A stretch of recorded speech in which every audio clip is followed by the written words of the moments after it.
ఓం శ్రీ సాయిరామ్.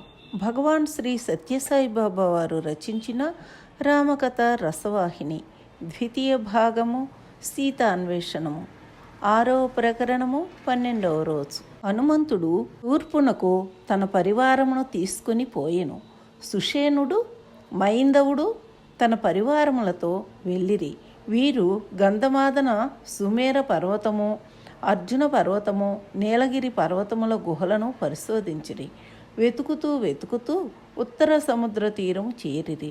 ఈ విధముగా వానరులు నిద్రాహారములు మాని రామకార్య నిమిత్తమై తమ ప్రాణములైనను అర్పితము గావింతుమని చిన్నవాని మొదలు పెద్ద నాయకుని వరకు ఒకే దీక్షతో రామా రామా రామా అంటూ వనములు, కొండలు, గుహలు, నదులు, పల్లములు, లోయలు ఒకటేమిటి మానవులు చొరరానటువంటి ప్రదేశములన్నింటినీ గాలించుచూ వచ్చిరి. మార్గం మధ్యములో అడ్డు వచ్చిన రాక్షసులను హతమార్చుచూ ఒక సరోవరమున చేరిరి. అక్కడ స్వయంప్రభ అను ఒక స్త్రీ తపస్సు చేయుచుండెను. వారు ఆమెకు దూరముగా నుండి నమస్కరించిరి. ఆమె కన్నులు తెరచి వారలను చూచి, ఓ వానరులారా, మీరు అలసినట్లు కనిపించుచున్నారు, చాలా బడలియుంటిరి అని ఫలములు నందించి కొంత విశ్రమింపుడని కోరెను. ఆమె ఆజ్ఞ ప్రకారము ఫలములు భుజించిరి. ఆమె చెంత కూర్చొనిరి. ఆమె స్వవృత్తాంతము వారితో చెప్పనారంభించును. ఓ వానరులారా, రాముడు నివసించు స్థానమునకు నే పోతున్నాను. నా పేరు స్వయంప్రభ. నేనొక గంధర్వుని కూతురును. హేమ అను అప్సరస నా సఖి. నేను తపమును ఆచరించుచుండా బ్రహ్మ ప్రత్యక్షమై నాకు కావలసిన వరమును కోరుకొమ్మనెను. అంత నేను భగవంతుడు మానవాకారుడై మానవ మాతృని వలె సంచరించుట దర్శించవలెనని కోరుకుంటిని. అంత నీవి స్థానమున తపమాచరించుము. ఈ ప్రదేశమునకు మహాబలవంతులగు వానరులు రాగలరు. వారి వలన మానవాకారము ధరించిన రాముని వృత్తాంతమును వినగలవు. తదుపరి రాముని దర్శించగలవు అని వరమిచ్చెను. ఆహా, ఆ వరము యొక్క ప్రథమ ద్వితీయ చిహ్నములు నేడు పూర్తి అయినవి. మొదటిది మహావీర వానరులు నా చెంతకు వచ్చుట.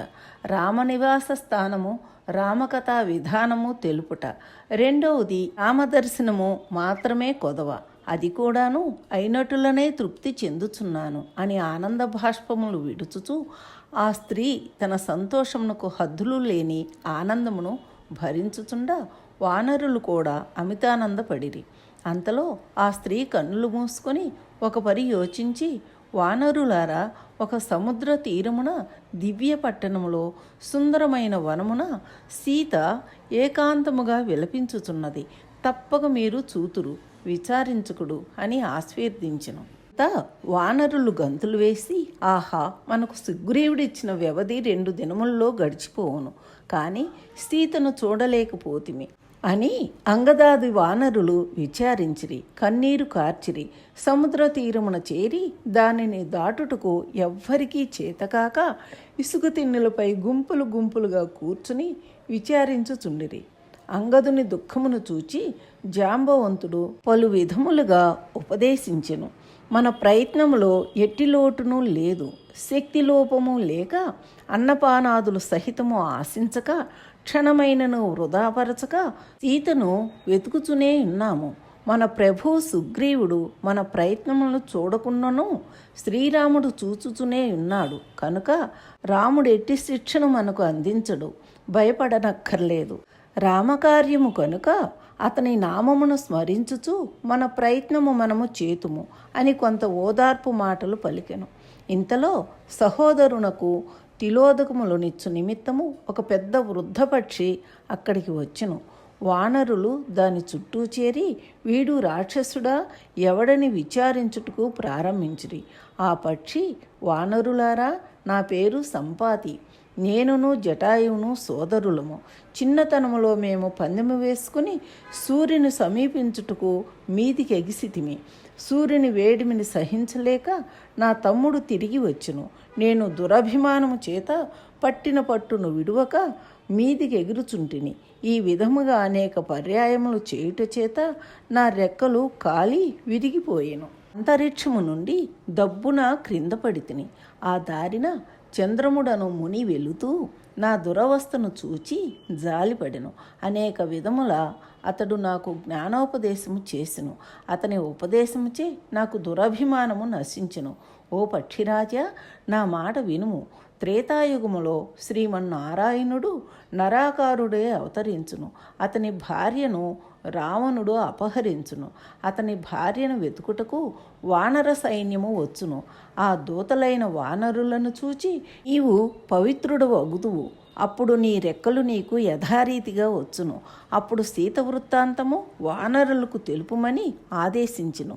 ఈనాడు నా అదృష్టము పండి నా సోదరుడైన జటాయువునకు తర్పణము చేయ ఇటు కరుదెంచి తిని. మీరు నాకు మునీంద్ర వచనములను స్మరణకు తెప్పించితిరి. స్మరణకేమిటి, వారి వచనములు నెరవేరును అనెను. అంత వానరులు ఆతృతతో, సంపాతి, నీ చరిత్ర నటు నుంచుము, మాకు గడువు సమీపించుతున్నది కనుక సీత జాడను ఆమె చరిత్రమును తెలుపుమని ప్రార్థింప, ఓ వానరులారా వినుడు. ఒకనాడు నాకు అమితమైన ఆకలి వేయుచుండా నా కుమారుడైన సుపర్ణుని పిలిచి, నాయన, త్వరగా వెళ్ళి ఏదైనా ఆహారమును తెమ్ము. నాకు వృద్ధాప్యము, పైగా రెక్కలు లేవు కాన నేను తాళజాలనని బ్రతిమిలాడగా కుమారుడు అడవికి వెళ్ళెను. ఎంతకాలము చూచినను కుమారుడు రాకపోయెను. విచారము అధికమాయెను. ఆకలి మార్చివేసెను. కడకు కుమారుడు మృగమాంసమును తీసుకొని అలసి వచ్చెను. ఆకలి చేతను అజ్ఞానము చేతను భరించలేక ఆలస్యముగా వచ్చినే అను నిరాశచే కోపమును పట్టలేక కుమారుని శపించుటకు పూనుకొంటిని. అంత సుపర్ణుడు నా 2 కాళ్ళను పట్టుకొని, నాన్న, నేను కాలమును ఒక్క క్షణమైనను వృధా పరచలేదు. నా విన్నపము ఆలకింపుము, నన్ను క్షమింపుము అని మాంసమును పెట్టెను. అది తిని కొంత ఊరట కలిగిన తరువాత ఆలస్యమునకు కారణం అడిగి తిని. అప్పుడు, తండ్రి, నేను వనమునకు వెళ్ళినప్పుడు 20 భుజములను 10 శిరస్సులు గల పురుషుడొకడు మార్గమున పోవుచుండెను. అతని చెంత చక్కని స్త్రీ కలదు. ఆమె సౌందర్యము వర్ణనాతీతము. ఆమె రోధన వినలేకపోతిని. అంతా వాడొక జంతువని భావించి మొదట వానిని పట్టి తిని. తదుపరి లోన ఉన్న సుందర స్త్రీని చూచి తిని. రామా, రామా, రామా అను పదమును తప్ప అన్యవచనములు ఆమె నోటి నుండి రాలేదు. ఈ విధమైన పోరాటము చేత కాలము విలంబమయ్యెను అని తెలిపెను. ఈ మాటలు వినగానే, అయ్యో, నాకు రెక్కలు లేకపోయే కదా, వృద్ధాప్యము వేరే ప్రాప్తమయ్యే కదా అని నాలో నేను దుఃఖించి, నిజముగా వాడెవడో రాక్షసుడు అని తలంచి, నాయన, ఆ దశకంఠుడు ఏ దిశకు పోయిను అని ప్రశ్నించ దక్షిణ దిశకు పోయినని చెప్పెను. అయ్యో, ముని చెప్పినట్టులా వాడు రావణుడే, ఆ స్త్రీ సీతామాతయే. ఇందులో ఏమాత్రమూ సందేహము లేదు. అపహరించి కుక్కవలే, నక్కవలే దొంగగా కొనిపోయిను అని పండ్లు కొరికి తిని. అంతకంటే నేనేమి చేయగలను అని జరిగిన దానిని తెలిపెను సంపాతి. ఈశ్వరుని వచనములను బట్టి ఆమెను వెతుకుటకు వానరులు ఒత్తురు అని నిమిషము లెక్కించుచుంటిని. ఈనాటికి నా జన్మ ధన్యమయ్యను, మిమ్ములను దర్శించగలిగితిని అని ఆనందముతో ఉన్మత్తుడాయను. ఓ వానరులారా, సముద్ర తీరమున త్రికూట పర్వతముపై లంకానగరము కలదు. ఆ నగరములో అశోకవనమును సుందరమైన ఉద్యానవనము ఉన్నది. అందులో సీత దుఃఖించుచూ ఉండును. మీ రాకకై ఎదురుచూచుచున్నది కనుక మీరు దక్షిణ దిశకి వెళ్ళుడు అని చెప్పెను. ఆమె అశోకవనము చెట్లు క్రింద దుఃఖించుచున్నది మీకెట్లు తెలిసినని అంగదుడు ప్రశ్నించగా, నాయన, ఆ దృష్టి 400 యోజనముల దూరము వరకు ప్రసరించును. నాకు వృద్ధాప్యము లేకున్నా మీకు నేనెంతో సహాయమును చేసి ఉండేవాడను. వానరులారా, 100 యోజనములు దాటగల బలవంతుడు, బుద్ధిమంతుడు రామకార్యము సాధింపగలడు. మీ గుంపులో అట్టివాడుండిన ఎడల మీ కార్యము సిద్ధించును అని అనుచుండా సంపాతి రెక్కలు కొంత ఎగురునట్టి రీతిగా కదిలిక చిన్నెలు కనిపించును. సంపాతి పరమాశ్చర్యముతో రెక్కలను కొంత కదిలింపగలిగెను, కొంత ఎగురగలిగెను. మునివాక్యములు సత్యరూపమున ధరించెను. వానర వీరులారా, మీరు రామకార్యమునకు ఎంతయో ఉత్సాహముగా నిద్రాహారములు మాని ఏకైక భక్తి శ్రద్ధలతో జీవితమును దారపోయిచున్నారు. అట్టి మీకు రాముడే సర్వశక్తులను అందించి తన కార్యమును చేయించుకొనును. అతనిని మనసారా తనివితీరా చింతించటమే మీరు చేయవలసిన ప్రధాన కార్యము. మీరు తప్పక సముద్రమును దాటగలరు, సీతను చూడగలరు, రామునకు తృప్తి గావించగలరు. భగవత్ తృప్తి మీ జన్మమును సార్థకము గావించును. దైవమునే తృప్తి గావించినట్టి జన్మమే జన్మము. వాని జీవితమే లెక్కలోనికి వచ్చున్నది. మిగిలిన జన్మములు ఇంటికి చేటు, భూమికి బరువైనవే తప్ప వేరు ఫలముండదు అని చెప్పుచూ పైకి ఎగిరెను. చూచుచున్న వానరులు అతని శక్తికి సంతసించి ఆశ్చర్యపడిరి. మోకం కరోతి వాచాలం పంగుం లంఘయతే గిరిం అన్నట్లు రామనామము ఎట్టి కార్యమునైనను చేయించును. రెక్కలు లేని సంపాతి ఆకాశమున ఎగురుటకు రామనామమే కారణమన్నది సంపాతి వచనముల ద్వారా వానరులు చూడగలిగిరి. దీనిని ఆధారము చేసుకుని వానరులు వారి వారి బలములను పరీక్షించుకునిరి. కడకు జాంబవంతుడు వానరులతో, మిత్రులారా, నాకు వృద్ధాప్యము వచ్చినది, పూర్వపు బలము క్షీణించినది. ఏదో రామకార్యమును సంతోషముతో రామానుగ్రహముతో ఇంత మాత్రమైనను తిరుగాడగలుగుచున్నాను. పరమేశ్వర త్రివిక్రమావతార సమయమున నేను పూర్ణ వయస్సులో నుంటిని అని అనుచుండా వానరులందరూ యువరాజైన అంగదుని చుట్టూ గూడి ఇట్లు పలికిరి. ఓ రాజా, ఉపాయము ఆలోచింపుడు. మనలో సముద్రమును దాటగల బలవంతుడెవరో తమరే నిర్ణయించుడు.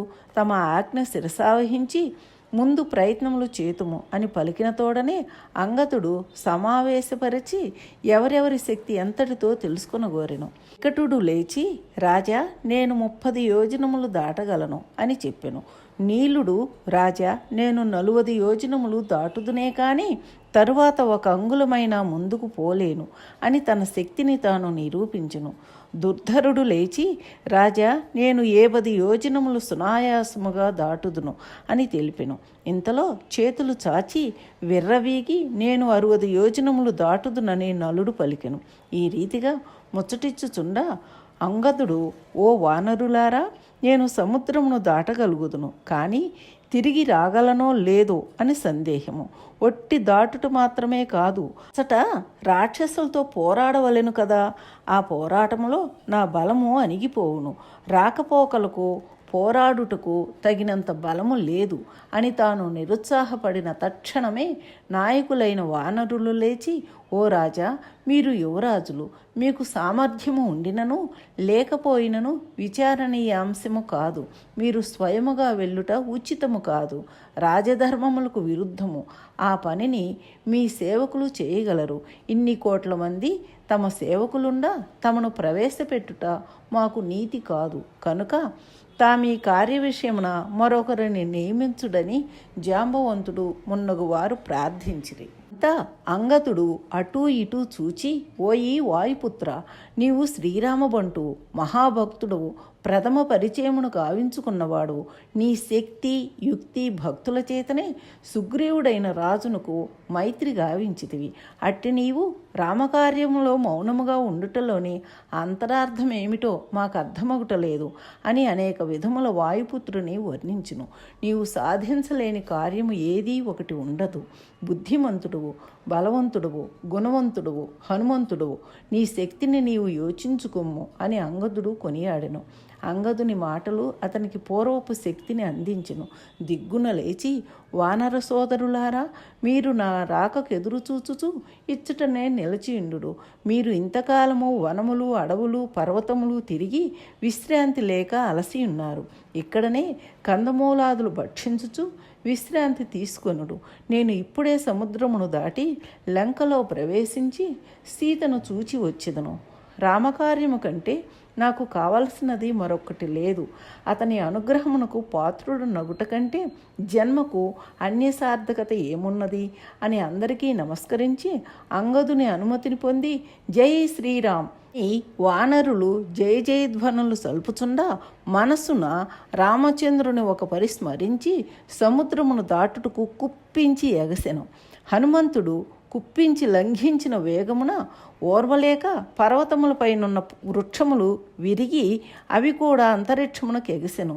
అతడు ఎగిరిన వేగమునకు అతడు నిలిచిన పర్వతము కూడా అడుగునకు దిగిపోయెను. పైన వెళుతున్న హనుమంతుని చూచి సముద్రము తనలో తానిట్లు భావించెను, ఈ హనుమంతుడు రామదూత, రామకార్యార్థమై బయలుదేరును. ఆహా, ఎంతటి అదృష్టవంతుడో కదా! రామకార్యము జయము గావించునంతటి భక్తి శక్తులు కలిగిన హనుమంతుడు రామసేవకులలో ప్రధానుడను సార్థక నామమును అందుకోగలడని ఆనందించెను. ఓం శ్రీ సాయిరాం. సర్వం శ్రీ సాయిరామ పాదార విందార్పణమస్తు. సమస్త లోకాః సుఖినో భవంతు. ఓం శాంతి శాంతి శాంతి.